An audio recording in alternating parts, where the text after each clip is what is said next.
At 7:30, our first 7:30 game, we got three 7:30 games. We got number 11 Notre Dame, who's 4-1, showing number 17 Duke, who's 4-0. Notre Dame favored by 5.5 on ABC, and it was what is by far the focal point of everyone's college football weekends is this football game. No one thought ever that Durham, North Carolina was going to be a focal point of college football, but here we are, baby. Sam Hartman has gone 81 of 115, thrown for 1,236 yards.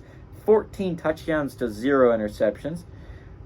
Chris Tyree has had 9 catches for... Audric Estime, has had 27 carries for 591 yards and 5 touchdowns. And Chris Tyree has had 9 catches for 241 yards and 2 touchdowns. Riley Leonard has gone 67 of 99, thrown for 778 yards, 2 touchdowns, 0 interceptions.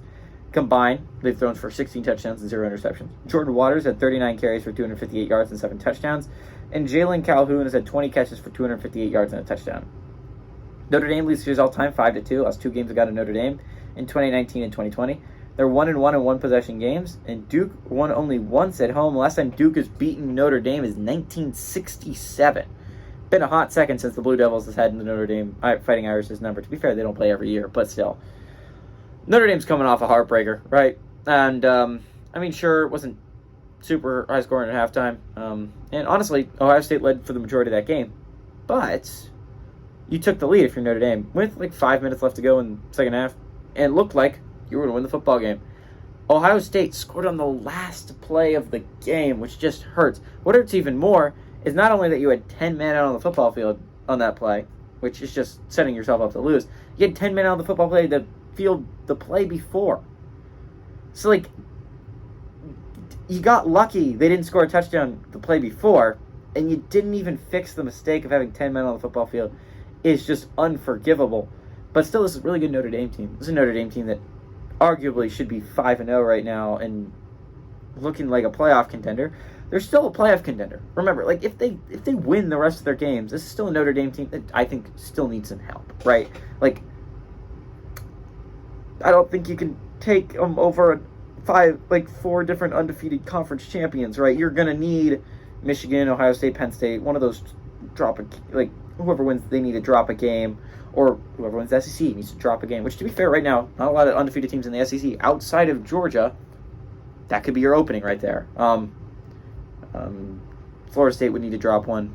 Texas or Oklahoma would need to drop one, and someone in the Pac-12 need to drop one. Likelihood of someone in the Pac-12 dropping one, by the way, is very high, so I wouldn't be too worried about the Pac-12. I'd be worried about Georgia dropping one. Seems pretty realistic, right? Like, they have to go through a lot of games.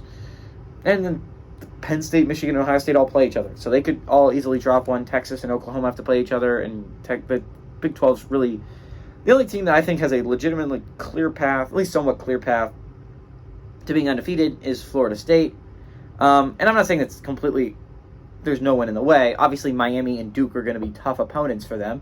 And Florida at the end of the year is looking a lot harder every week. But as schedules go, Florida State, of the contenders, definitely has one of the easier ones left on the schedule. They play Virginia Tech for next week, for goodness sake. But Notre Dame is a really good football team. Sam Hartman's still a really good quarterback. And I like what Riley Leonard's doing with this team. But this is a big prove-it game, in my opinion, for Duke. I mean, like, it was a prove-it game against Clemson. This is an even bigger prove-it game because Clemson has gotten a little bit worse, right? It's 2-2. It's not looking like a team that's going to be competing for the ACC. But this is a prove-it game, right?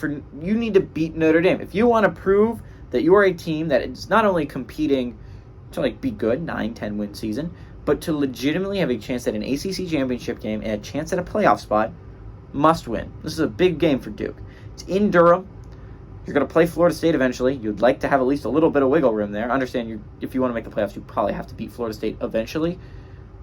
But you'd like that to not be a must-win game or you're eliminated from playoff contention. Duke's a good football team. Duke's a really good football team. But I think Notre Dame's a phenomenal football team. I think they're arguably one of the best in the entire nation. Just I think Ohio State was a little bit better that day. Give me Notre Dame to win and cover on the road.